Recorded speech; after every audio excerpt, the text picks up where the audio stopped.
आप लोग? स्वागत है आपका शेयर बाजार ज्ञान की एक और वीडियो में। और आज के इस वीडियो में हम बात करने वाले हैं एनबीसीसी इंडिया के बारे में। तो कंपनी रेड में बंद हुआ है फ्राइडे को 1.6% नीचे। लेकिन बहुत इंटरेस्टिंग एनालिसिस में आपके लिए लेके आया हूँ एनबीसीसी के लिए। I think the momentum is right back in NBCC. तो क्या कारण है इसके पीछे? कुछ एक न्यूज़ भी है, तो पहले न्यूज़ के बारे में बात करेंगे, उसके बाद में हम चलेंगे चार्ट्स के ऊपर में और जानेंगे कारण इस बात के पीछे जो मैं कह रहा हूँ कि एक अच्छा खासा मोमेंटम इसके अंदर में देखने को मिल रहा है। तो अगर आप लोग चैनल पे नए हो तो आप चैनल को भी सब्सक्राइब कीजिए ताकि रोज आने वाली वीडियोस आपको लगातार मिलती रहे।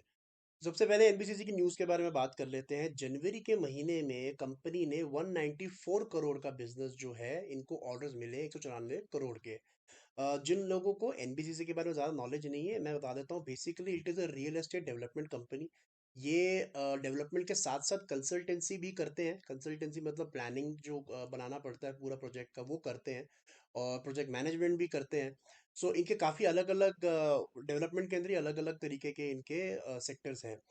और साथ ही साथ में 194 करोड़ का जो इन्होंने बिजनेस किया है जनवरी के महीने में, उसके अलावा इनको एक 350 करोड़ का नया ऑर्डर मिला है।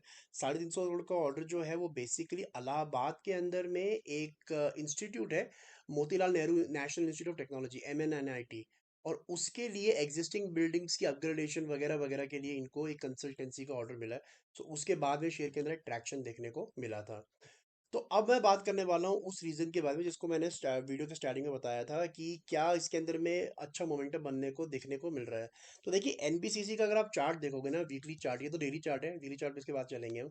तो एक 43 44 के बाद में ना लगातार स्टॉक गिरता हुआ है। एक तो एक एब्रप्ट गिरावट आई थी लास्ट वीक ऑफ दिसंबर के अंदर में, उसको फटाफट उसने रिकवर भी कर दिया।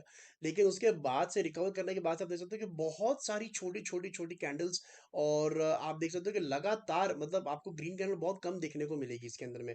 लगातार रेड कैंडल्स बनती हुई आई है। और ये जस्ट डे बिफोर यस्टरडे एक बहुत बड़ा मूव आया इसके अंदर में, जहाँ पे शेयर एक ही दिन के अंदर 7% बढ़ गया। And now I think that the momentum is back in the stock, और उसकी वजह है वीकली चार्ट। तो मैं अब वीकली चार्ट आपको दिखाना चाहता हूँ। तो ये वीकली चार्ट्स हैं। तो देखिए मैंने इस पे पहले भी वीडियो एक बनाई है, और अगर आप वीकली चार्ट्स देखते हो ना, तो वीकली चार्ट्स के ऊपर थोड़ी सी क्लैरिफिकेशन आपको ज़्यादा हो जाती है। वो कैसे? बिकॉज देखिए एक कैंडल एक हफ्ते में बनती है, और उसके बाद में आपको पूरा पैटर्न जो है समझ में आता है। छोटी स्क्रीन के ऊपर में आप बहुत सारा जो है नंबर्स और डेटा क्रंचिंग आप कर सकते हो। तो यहाँ पे हो क्या रहा है एनबीसीसी के अंदर में? जैसे मैंने आपको बताया कि 43 44 से गिरना शुरू हुआ है, राइट अबाउट दिस लेवल। जो ऊपर की आप तीन कैंडल्स देख रहे हो, यहाँ से ही गिरना शुरू हुआ है। और उसके बाद में पिछली 5-6 हफ्ते अगर आप देखोगे तो हर हफ्ते इसने एक रेड कैंडल बनाया है। तो इस हफ्ते पहली इंटरेस्टिंग चीज तो ये है कि आज इसने एक जो फ्राइडे क्लोजिंग दिया, इसने ग्रीन कैंडल तो बनाया ही है, लेकिन पिछले 3 हफ्ते के हाईज को निकाल दिया इसने एक ही हफ्ते के अंदर में। This is very important.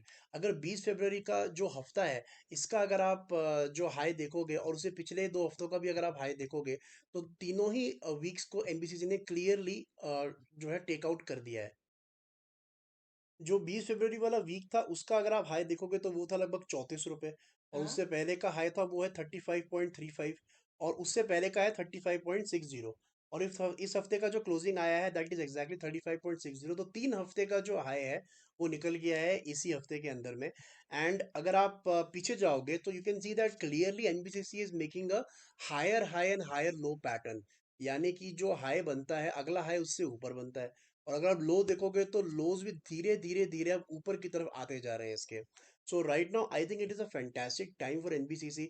Because अगर पूरे फॉल को अगर आप देखोगे, apart from it being lower high and higher low pattern, अगर आप देखोगे तो ये जो रेड वीक, जो ग्रीन वीक बना है ना इस बारी, ये पहला ग्रीन वीक बना है आफ्टर दिस।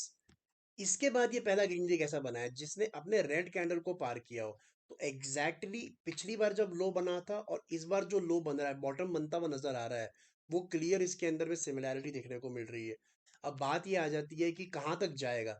जैसा मैंने आपको बताया कि एनबीसीसी का शेयर हायर हाइज और हायर लोस को बना रहा है, तो इसके बहुत बड़ी प्रोबेबिलिटी बनती है कि ये अपना जो पिछला हाई बनाया है 44 रुपए का, अब उसको निकालने की तैयारी पूरी पूरी कर सकता है। तो अगर आपने इसको ले रखा है या लेना चाहते हो, तो आई वुड रेकमेंड कि आप एक स्टॉप लॉस टाइट रखो। वीकली चार्ट्स के ऊपर में स्टॉप लॉस अलग रहता है, डेली चार्ट्स पे अलग रहता है। क्योंकि वीकली चार्ट्स पे जैसे मैंने आपको बताया, कैंडल एक हफ्ते में एक बनती है।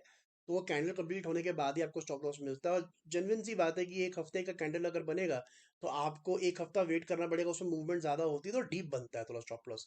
तो 20 फरवरी जो पिछला हफ्ते का लो है, that for me is a very good support for NBCC, और वो लेवल है 32.30। अभी 35 पे चल रहा है, 32.30 मतलब यहाँ से ₹3.5 नीचे है। एग्जैक्टली 10% का स्टॉप लॉस है। और अगर ये 44 को पार करता है, 46 47 जाता है, तो यहाँ से ₹12 का आपको टारगेट बनता है। धीरे धीरे करके आपको उसको ट्रेल करना है। तो जो टारगेट बन के आ रहा है वो अच्छा खासा 30-35% का टारगेट बन के आ रहा है, और जो स्टॉप लॉस है वो महज 10% का है। So it is a very good risk to reward ratio as well in NBCC. So apart from all the news, orders भी अच्छे मिले, और इसका जो चार्ट है वो भी अच्छा है। सेलिंग जो है वो भी अब कहीं ना कहीं खत्म होती हुई नजर आ रही है एनबीसीसी के अंदर में। So I am all in for NBCC. I hope आपको मेरी वीडियो पसंद आई, आपको मेरे जो लॉजिक्स हैं वो समझ में आ गया, आइडिया समझ में आ गया। कोई सवाल है आपका तो आप कमेंट सेक्शन में ज़रूर डालें। मैं मिलूंगा आपसे अपनी अगली वीडियो में, तब तक आप अपना ख्याल रखें, and all the best guys.